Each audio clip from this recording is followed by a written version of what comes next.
Hey guys, welcome back to this video. इस video पे हम कन्वर्जेंट सीक्वेंसेस के साथ डील करने वाले for BSc third year mathematics real analysis के लिए।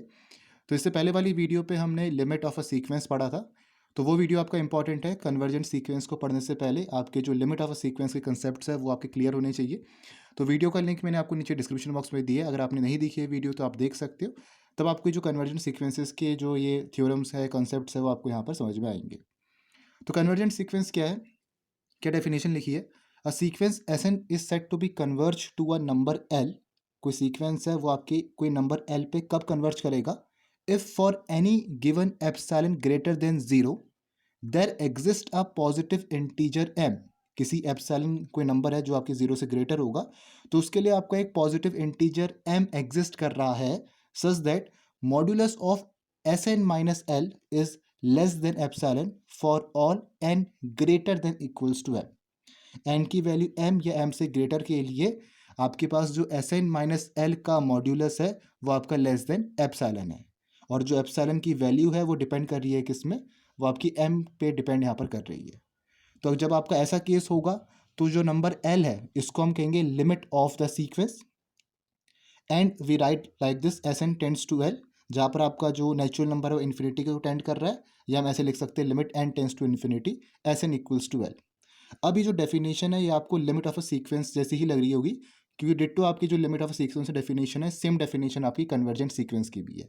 तो कन्वर्जेंट सीक्वेंस क्या है? सिंपल, कोई भी सीक्वेंस आपको कन्वर्जेंट कब होगा? जब उसकी लिमिट होगी। मतलब every convergent sequence has a limit. किसी सीक्वेंस की आपकी लिमिट है तो वो सीक्वेंस आपका कन्वर्जेंट है। तो जो डेफिनेशन आपने लिमिट ऑफ अ सीक्वेंस में पढ़ी थी, सेम डेफिनेशन आपकी कन्वर्जेंट सीक्वेंस की भी है। ठीक है, कोई डिफरेंस नहीं है। तभी मैं कह रहा हूँ कि आपका लिमिट ऑफ अ सीक्वेंस की जो वीडियो है वो आपकी इंपॉर्टेंट है। वहाँ के जो कॉन्सेप्ट्स अगर आपको क्लियर होंगे तभी यहाँ पर आपको चीज़ समझ में आएगी। तो कोई भी सीक्वेंस कब करेगा आपका कन्वर्ज नंबर एल पे? जब किसी एप्सिलॉन ग्रेटर देन जीरो के लिए आपका एक पॉजिटिव इंटीजर एम एग्जिस्ट कर रहा है, such that S N minus L का जो मॉड्यूलस है वो आपके एप्सिलॉन से लेस है for N greater than equals to M के लिए। दैट मीन्स जब हम इस मॉड्यूलस को ओपन करेंगे प्लस और माइनस साइन लेकर, तुम्हारे पास नंबर लाइन पे जब हम देख रहे हैं इसको, तुम्हारे पास एल माइनस एप्सिलॉन और एल प्लस एप्सिलॉन आएगा। दैट मीन्स एल के नेबरहुड में, एल का नेबरहुड क्या है? एल माइनस एप्सिलॉन और एल प्लस एप्सिलॉन। तो इसके नेबरहुड में आपको इन्फानाइट वैल्यूज मिलने वाली है सीक्वेंस की for all N greater than equals to M के लिए। मतलब जब आपकी एन की वैल्यू एम या एम से ग्रेटर है तब आपको एल एक ऐसा नंबर मिल रहा है जिसके नेबरहुड में आपको सीक्वेंस की इन्फिनाइट टर्म्स मिल रही है। तो वो एल आपका सीक्वेंस का लिमिट कहलाएगा। अगर वो आपके सीक्वेंस का लिमिट है तो वो सीक्वेंस आपका कन्वर्जेंट सीक्वेंस भी है। तो लिखा है कि if a sequence is convergent then it has a limit. हर कन्वर्जेंट सीक्वेंस की आपका एक लिमिट यहाँ पर एग्जिस्ट करेगा। तो कोई भी सीक्वेंस आपका कन्वर्जेंट कब है? जब उसकी लिमिट आपकी एग्जिस्ट कर रही है। ठीक है, और लिमिट ऑफ अ सीक्वेंस कि जितने भी आपके यहाँ पर मैथमेटिकल रिलेशंस है वो आपके यहाँ से शो हो रखे। एस एन माइनस एल का जो मॉड्यूलस है वो आपके एप्सिलॉन से कम होना चाहिए for all N greater than equals to M. और जो आपका एम है, ये जो आपका पॉजिटिव इंटीजर एम है, ये आपका डिपेंड करेगा ई की वैल्यू पे। जिस हिसाब से ई की वैल्यू आपकी चेंज होगी उस हिसाब से हमारा जो पॉजिटिव इंटीजर एम है वो आपका यहाँ पर रहेगा। ठीक है, नेक्स्ट पॉइंट क्या लिखा है? A sequence S N is called a null sequence. किसी सीक्वेंस को हम नल सीक्वेंस कब कह रहे? जब उस सीक्वेंस की लिमिट आपकी जीरो है। फॉर एग्जाम्पल 1/n, तो उसकी लिमिट आपकी जीरो है तो उसको आप नल सीक्वेंस कह सकते हो। जब उसकी लिमिट एस एन जीरो की इक्वल होगी तो वो आपका नल सीक्वेंस यहाँ पर कहलाएगा। नेक्स्ट लिखा है if limit S N equals to L and L less than zero. अगर जब आपका limit S tends to S N आपके एल को यहाँ पर कन्वर्ज कर रहा है और एल आपका जीरो से लेस है, then there exist a positive integer m such that sn less than zero for all n greater than equals to m।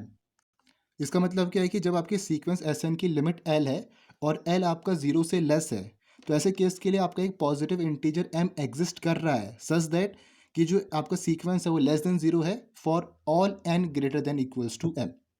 ठीक है, अब ऐसे हम कुछ आपकी थ्योरम्स है कन्वर्जेंट सीक्वेंस की दो तीन, वो यहाँ पर हम देखेंगे। और भी थ्योरम्स आती है कन्वर्जेंट सीक्वेंस की, वो आपकी मोनोटोनिक सीक्वेंस में जब हम पढ़ेंगे तो वहाँ पर हम डील करेंगे। वो आपके मोनोटोनिक सीक्वेंस से रिलेटेड थ्योरम्स है। तो दो तीन थ्योरम इस वीडियो पे हम देखते हैं। पहली थ्योरम क्या कह रही है आपकी? Sequence can not converge to more than one limit. एक सीक्वेंस आपकी एक से ज़्यादा लिमिट में कन्वर्ज नहीं करेगा। मतलब कोई आपके सीक्वेंस कन्वर्जेंट है तो उसका जो लिमिट होगा वो आपका यूनिक होगा। और किसी भी सीक्वेंस का आपका लिमिट यहाँ पर यूनिक होता है। लिमिट पॉइंट आपके अलग अलग आ सकते हैं, लेकिन किसी सीक्वेंस का लिमिट होगा तो वो आपका यूनिक लिमिट होगा। तो बोला है कि कोई भी सीक्वेंस है वो एक से ज़्यादा लिमिट में आपको कन्वर्ज नहीं कर सकता, उसका जो लिमिट होगा वो आपका यूनिक रहने वाला है। ठीक है, तब उसको हम कहेंगे वो आपका कन्वर्जेंट सीक्वेंस है। और हर एक सीक्वेंस का आपका जो लिमिट होता है वो यूनिक होता है, वो आपका अलग रहेगा। वो आपके अलग अलग डिफरेंट डिफरेंट आपके लिमिट पॉइंट्स यहाँ पर जैसे आते हैं वैसे आपका लिमिट नहीं आते, लिमिट आपका एक ही रहेगा। या इसको हम ऐसे कह सकते हैं, if a sequence is convergent, अगर आपकी सीक्वेंस कन्वर्जेंट है then it has a unique limit point and that to the limit it. अगर कोई आपका सीक्वेंस कन्वर्जेंट है तो उसका यूनिक लिमिट पॉइंट होगा, और जो वो लिमिट पॉइंट होगा वहीं आपका उस सीक्वेंस का लिमिट भी कहलाएगा। मतलब कि कोई सीक्वेंस आपका कन्वर्जेंट है तो अगर उसका आपका लिमिट पॉइंट आ रहा है तो वहीं आपकी सीक्वेंस का लिमिट भी होगा, ये कहने का मतलब है इसका। फॉर एग्जाम्पल एक सीक्वेंस हम लेते, तो एग्जाम्पल हमने जो प्रीवियस वीडियो पे लिया था 1/n का, इसी को हम देखते। तो 1/n हमारे पास कोई सीक्वेंस है, तो इसको सीक्वेंस को हम खोलेंगे तो 1/1, 1/2, 1/3, 1/4, 1/5 अप टू 1 आपका ऐसे चलते रहेगा। तो इस सीक्वेंस का हमने लिमिट पॉइंट देखा था वो आपका जीरो आया था, और इसकी जो लिमिट है वो भी आपकी जीरो है, क्योंकि अगर यहाँ पर हम बढ़ते रहेंगे सीक्वेंस पे तो ये वैल्यू आपकी और कम होती रहेगी। शुरुआत में आपकी 1 है, देन 1/2 है तो 0.5 आएगा, 1/3 है तो और छोटा आएगा, 1/4 है तो और छोटा आएगा, 1/5 है तो और कम आएगा। दैट मीन्स आपका जीरो की तरफ टेंड कर रहा है। ठीक है, मतलब जीरो के आपको सराउंडिंग पे, जीरो के नेबरहुड पे आपको यहाँ पर इन्फिनाइट वैल्यूज मिलने वाली है सीक्वेंस की। दैट मीन्स जीरो तो आपका लिमिट पॉइंट है, और साथ में यहाँ पर हम किसी n greater than equals to m के लिए एक m की वैल्यू यहाँ पर हम फाइंड कर पा रहे हैं। अगर हम 1/3 ले या 1/4 ले, तो कोई भी हम m की वैल्यू यहाँ पर फाइंड कर पा रहे हैं जिसके बाद की सारी वैल्यूज़ आपके जीरो के सराउंडिंग पे यहाँ पर आने वाली है, जो कि आ रही है। जैसे हमने 1/3 ले लिया तो 1/4, 1/5 इसके ऊपर की जितनी भी वैल्यूज़ है आपको जीरो के नेबरहुड पे मिलने वाली है। तो जीरो के सराउंडिंग पे आपकी इन्फिनाइट वैल्यूज़ है, तो जीरो आपका लिमिट भी यहाँ पर होगा। तो यही कहने का मतलब है इसका, जो सेकंड वाला बोला है कि if a sequence is convergent, sequence जब आपकी कन्वर्जेंट है तो उसका एक यूनिक लिमिट पॉइंट होगा, और वही यूनिक लिमिट पॉइंट आपका लिमिट यहाँ पर कहलाएगा। तो इसमें अगर हम देखें 1/n वाले सीक्वेंस में, तो इसमें आपका लिमिट पॉइंट जीरो है और लिमिट भी आपकी इसमें जीरो है। दैट मीन्स 1/n आपका क्या है, कन्वर्जेंट सीक्वेंस है। नेक्स्ट देखो क्या लिखा है। इसी थ्योरम को अगर हमें प्रॉपरली प्रूफ करना है, कौन सी थ्योरम को, ये वाली थ्योरम को जो भी हमने देखा, क्या sequence can not converge to more than one limit, कोई सीक्वेंस आपकी एक से ज़्यादा लिमिट पे कन्वर्ज नहीं करती, that is limit of a sequence is unique. ये हम यहाँ पर प्रूफ कर रहे हैं। अगर हमें प्रॉपर तरीके से एग्जामिनेशन पे लिखना है तो हम कैसे लिखेंगे, तो हमें यहाँ पर क्या देखना है, कोई सीक्वेंस हमारे पास Sn है, हमने एक सीक्वेंस मानी है जो कन्वर्ज कर रही है दो डिस्टिंक्ट नंबर्स L और L डैश में। अभी हमने मान लिया कि आपके कोई सीक्वेंस दो डिस्टिंक्ट नंबर पे L और L डैश पे आपकी कन्वर्ज कर रही है। तो डिस्टिंक्ट लिमिट्स है, तो डिस्टिंक्ट नंबर्स है, तो L तो आपका L डैश के इक्वल यहाँ पर होगा नहीं। तो यहाँ से हम लिख सकते हैं L माइनस L डैश का जो मॉड्यूलस है वो आपका जीरो से ग्रेटर होगा। तो let for epsilon greater than zero के लिए, एप्सिलॉन आपका कोई नंबर है जो जीरो से ग्रेटर होगा, और एप्सिलॉन की वैल्यू आपकी m पे डिपेंड करेगी। यहाँ पर हम एज्यूम कर लेते हैं कि एप्सिलॉन आपका half modulus L minus L dash है। ये अपने अपने सहूलियत के हिसाब से यहाँ पर एज्यूम करा, अपने कन्वीनियंस के हिसाब से हमने एज्यूम करा है कि हमारे जो थ्योरम है वो आपकी प्रूफ यहाँ पर हो जाए, और डेफिनेटली आपका जो एप्सिलॉन होगा वो आपकी लिमिट से यहाँ पर उसकी वैल्यू कम रहने वाली है। ठीक है, तो हमने एप्सिलॉन यहाँ पर कंसिडर कर रखा half modulus L minus L dash. Now sequence जो हमारे पास है जब आपका L पे कन्वर्ज कर रहा है, हमने दो नंबर्स यहाँ पर ले रखे L और L डैश। ठीक है, हम बोल रहे हैं कि हमने ये एज्यूम करा है पहले कि जो आपका सीक्वेंस है वो दो डिस्टिंक्ट नंबर्स पे कन्वर्ज कर रहा है। तो एक बार हमने सीक्वेंस कन्वर्जेस टू L की बात करी है, तो जब आपका सीक्वेंस L पे कन्वर्ज करेगा तो देयर एग्जिस्ट M1 आपके पास कोई यहाँ पर नेचुरल नंबर है, तो n greater than equals to M1, तो M1 आपका नेचुरल नंबर को बिलोंग करेगा, such that Sn minus L का जो मॉड्यूलस है वो आपका लेस देन एप्सिलॉन होगा for all n greater than equals to M1 के लिए। यही आपकी लिमिट ऑफ अ सीक्वेंस की डेफिनेशन है जो अभी हमने देखी है। तो जब आपका सीक्वेंस L पे कन्वर्ज कर रहा है तो आपकी ये कंडीशन है, और M1 आपका नेचुरल नंबर को बिलोंग कर रहा है। मतलब यहाँ पर हम ये कह रहे हैं कि M1 और M1 से ऊपर की वैल्यू के लिए हमें यहाँ पर एक ऐसा नंबर मिल रहा है जिसके नेबरहुड में आपको सीक्वेंस की इन्फिनाइट टर्म्स मिल रही है। ठीक है, सिमिलरली S1 आपके पास कोई दूसरा, मतलब वो सीक्वेंस है तो आपका L डैश में कन्वर्ज कर रहा है, एक आपका L पे कन्वर्ज किया और दूसरा आपका L डैश में कन्वर्ज किया। तो there exist M2 belongs to natural number, एक दूसरा हमारे पास M2 है जो आपके नेचुरल नंबर को बिलोंग कर रहा है। तो इसके लिए हम लिख सकते हैं Sn माइनस L डैश का जो मॉड्यूलस है वो लेस देन एप्सिलॉन है for all n greater than equals to M2। तो इसको हम सेकंड इक्वेशन मान लेते हैं। तो जब यहाँ पर हम for all n greater than equals to m की बात करें तो ऐसे के लिए मैं क्या लिख सकता हूँ, एल माइनस एल डैश के मॉड्यूलस को। यहाँ पर मैंने क्या करा है, S N minus S N plus और सब्ट्रैक्ट यहाँ पर कर रखा है, और एल और एल डैश को कुछ इस तरीके से लिखा है। तो इसको लिखने का फ़ायदा क्या हो, यहाँ पर हम जो आपकी मॉड्यूलस की उसकी प्रॉपर्टीज़ लगा सकते हैं। तो यहाँ पर मैंने इसको लिखा है कि ये जो आपका पूरा पार्ट है it is less than equals to modulus of S N minus L plus modulus of S N minus L dash. ये आपकी सिंपल मॉड्यूलस की प्रॉपर्टी लगा रखी है। और एस एन माइनस एल हमारे पास एप्सिलॉन है, और ये S N minus L dash हमारे पास एप्सिलॉन है। तो एप्सिलॉन प्लस एप्सिलॉन ये आपका 2 एप्सिलॉन हो गया, ठीक है। और ये किसके इक्वल होगा आपका, अगर हम ऊपर से देखें जो हमने एप्सिलॉन की वैल्यू ली थी, epsilon equals to half L minus L dash का मॉड्यूलस, तो 2 एप्सिलॉन हो गया एल माइनस एल डैश का मॉड्यूलस। तो यहाँ से हमें क्या मिला, जो आपके पास एल माइनस एल डैश है वो आपका लेस देन है एल माइनस एल डैश के मॉड्यूलस के, जो पॉसिबल नहीं, ये जो absurd है, ठीक है। दैट मीन्स जो हमने इनिशियल एजम्पशन यहाँ पर माना था कि जो आपकी L does not equals to L dash है, मतलब दोनों लिमिट्स आपकी अलग अलग है, ये आपका एजम्पशन गलत था। तो हमारे पास दोनों लिमिट सेम होनी चाहिए, मतलब किसी भी सीक्वेंस की जो लिमिट है वो आपकी यूनिक होगी, ठीक है। तो इस तरीके से आपको एग्जामिनेशन में प्रॉपर तरीके से प्रूफ करना है, ठीक है। सेकेंड पॉइंट क्या लिखा है, if a sequence has a unique limit point, किसी सीक्वेंस का अगर आपका यूनिक लिमिट पॉइंट है, then it is not necessary the sequence is convergent. ये जस्ट आपका कन्वर्स थ्योरम है जो अभी हमने पढ़ी। जैसे अभी हमने क्या देखा, यहाँ पर हमने देखा कि कोई भी सीक्वेंस आपका कन्वर्जेंट है तो उसका एक यूनिक लिमिट पॉइंट होना चाहिए, और उस यूनिक लिमिट पॉइंट को अगर हम लिमिट में देखें तो वही आपका यूनिक लिमिट पॉइंट आपका लिमिट होगा उस सीक्वेंस का। लेकिन जरूरी नहीं है कि किसी का जब यूनिक लिमिट पॉइंट आ रहा है किसी सीक्वेंस का तो वो सीक्वेंस आपकी कन्वर्जेंट है। मतलब जब हम इसकी कन्वर्स की बात कर रहे हैं तो वो जरूरी नहीं कि आपका ट्रू होना चाहिए। तो इसके लिए हम क्या यहाँ पर बोल रहे हैं कि if a sequence has a unique limit point, अगर किसी सीक्वेंस का एक यूनिक लिमिट पॉइंट है तो it is not necessary the sequence is convergent. For example मैंने यहाँ पर एक सीक्वेंस ले रखा है, -1 2 -1 3 -1 4 -1 5 अप टू सोन, ऐसे ले रखा है, जो तो ना तो इंक्रीजिंग है ना तो डिक्रीजिंग है, ठीक है, ऐसी वाली है। तो इसमें अगर हम देखें तो हमें यहाँ पर एक लिमिट पॉइंट मिल रहा है -1 के हमारे पास नेबर्स में, अगर हम देखें इसके नेबरिंग पे तो हमें और टर्म्स मिल रही है A1 A3 A5 A7 A9 up to so on, हमें ऐसे ही मिलेगा। तो इसके नेबरहुड में हमें सीक्वेंस की इन्फिनाइट टर्म्स मिलेगी, इसके नेबरहुड में -1 के हमें इन्फिनाइट और टर्म्स मिलेगी, -1 -1 -1, क्योंकि हम और टर्म्स को देखिए A1 A3 A5 A7 तो -1 -1 सब आ रहा है। तो -1 तो हमारे पास लिमिट पॉइंट हो गया। लेकिन ये आपका लिमिट नहीं है। लिमिट इसलिए नहीं है क्योंकि यहाँ पर हम इस सीक्वेंस में कोई ऐसी वैल्यू m की नहीं बता सकते जिसके बाद आपके यहाँ पर उस नंबर के आसपास, उस नंबर के नेबरहुड में आपको सीक्वेंस की इन्फिनाइट वैल्यू मिल गई। तो m की वैल्यू यहाँ पर हम नहीं बता सकते, तो ये सीक्वेंस आपका कन्वर्जेंट नहीं है। क्योंकि कोई भी सीक्वेंस आपको कन्वर्जेंट तब होगा जब उसकी लिमिट एग्जिस्ट करेगी।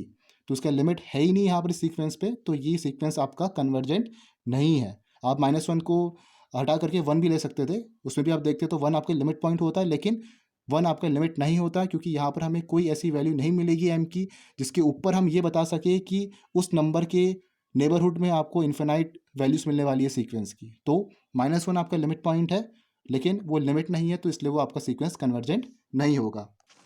नेक्स्ट थ्योरम देखो, नेक्स्ट थ्योरम आपके सब सीक्वेंसेस से रिलेटेड है। बोला है कि if sequence Sn converges to L then any subsequence of Sn also converges to L। कोई सीक्वेंस आपके पास है जो एल पे कन्वर्ज कर रही है, तो सीक्वेंस की जो आपकी सब सीक्वेंस होगी वो भी आपकी एल पे कन्वर्ज करेगी। ये आपकी एक थ्योरम है, ठीक है। अब ये हमने सब सीक्वेंसेस की भी वीडियो देखी है, तो वो वीडियो आप देख सकते हो, प्लेलिस्ट में मैंने अपलोड कर रखी है, वो आप जाके वहाँ से देख सकते हो, डिस्क्रिप्शन बॉक्स में आपको लिंक मिल जाएगा। पहले एग्जाम्पल से देखते हैं, फिर उसका हम प्रॉपर प्रूफ देखेंगे। 1/n हमारे पास कोई सीक्वेंस है, ठीक है। तो इस पर अगर हम देखें तो ये जो आपकी यहाँ पर लिमिट है ये आपकी 0 पे कन्वर्ज कर रही है। ये अभी हमने देखा 1/n का एग्जांपल लेके, ये आपकी जो लिमिट है यहाँ पर 0 पे कन्वर्ज कर रही है। 0 के नेबरहुड में आपको इन्फिनाइट वैल्यूज मिल रही है। इसी का अगर मैं सब सीक्वेंस लूँ, और डिफरेंट डिफरेंट सब सीक्वेंस आपके आ सकते हैं, 1/2 1/4 1/8 1/16 up to so on, 1/1 1/3 1/5 1/7 up to so on. तो इस तरह के आपके यहाँ पर सब सीक्वेंसेस आ सकते हैं, ठीक है।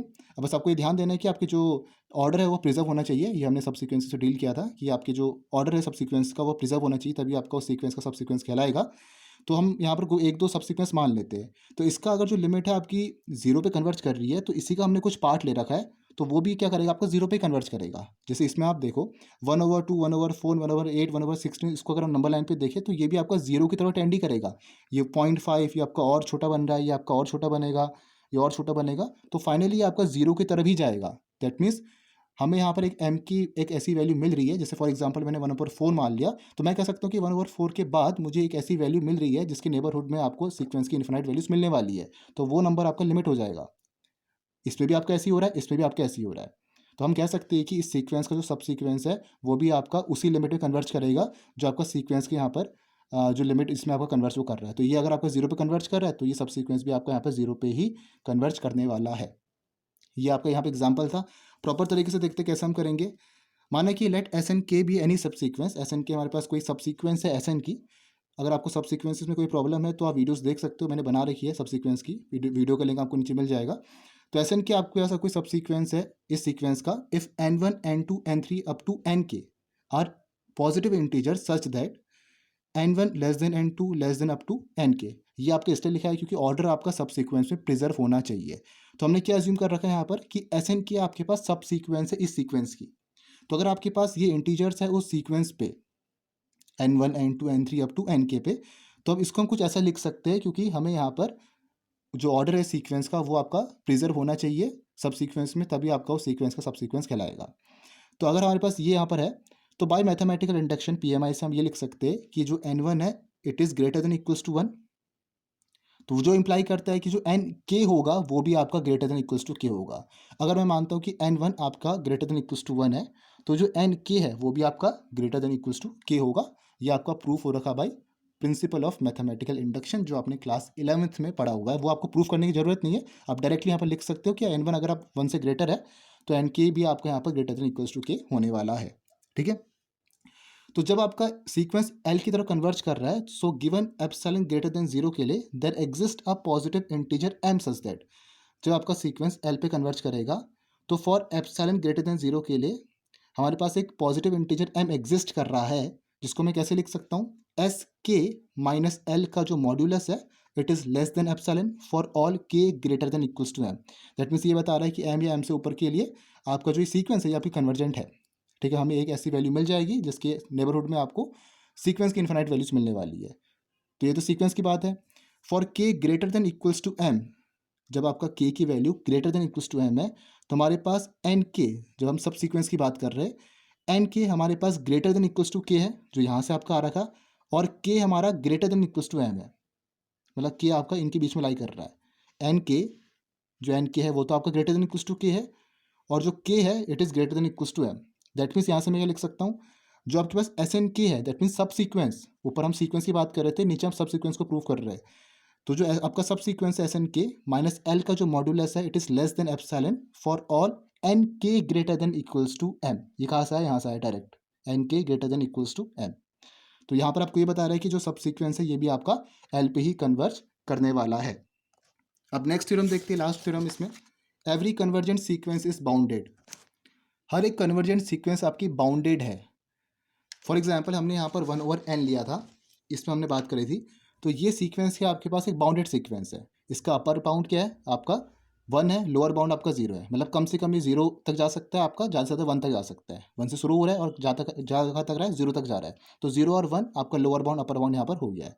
ठीक है, दैट मीन्स ये सीक्वेंस आपकी क्या है, बाउंडेड है और साथ में कन्वर्जेंट भी है। तो बोला कि एवरी कन्वर्जेंट सीक्वेंस, कोई भी आपकी कन्वर्जेंट सीक्वेंस है वो आपकी बाउंडेड होगी।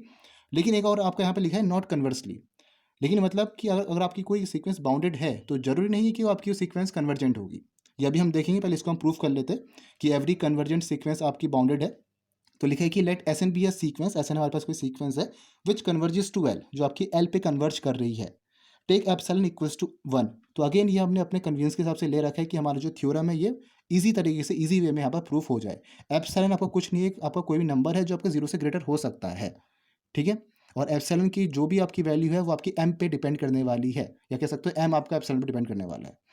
तो ऐसे हमने कोई सीक्वेंस लिया है which converges to L, take epsilon equals to 1, then there exist a positive integer M. Epsilon की वैल्यू 1 हमने ले लिए, तो आपका 1 एम एक ऐसा पॉजिटिव इंटीजर एग्जिस्ट करेगा such that from the definition of limit of sequence S N minus L का जो मॉड्यूलस है it will be less than 1। वैसे आपका लेस देन एप्सिलॉन है, एप्सिलॉन मैंने 1 लिया है, तो एस एन माइनस एल का जो मॉड्यूलस है वो लेस देन 1 होगा for all N greater than equals to M. ठीक है, तो यहाँ से मैं क्या लिख सकता हूँ, प्लस माइनस को मैं ओपन करूँगा मॉड्यूलस को, तो S N is greater than L minus 1 and it will be less than L plus 1 for all N greater than equals to M. तो एक बार मैं स्मॉल के ले रहा हूँ, एक बार मैं स्मॉल कैपिटल के ले रहा हूँ। स्मॉल के आपको बता रहे कि लोअर बाउंड है, कैपिटल की आपको बता रहे कि अपर बाउंड है। यहाँ पर हम बाउंडेड सीक्वेंस के साथ डील कर रहे हैं, तो बाउंडेड सीक्वेंस की भी वीडियो मैंने बनाई थी प्रीवियसली, तो वो भी आप देख सकते हो। प्लेलिस्ट का लिंक आपको नीचे मिल जाएगा।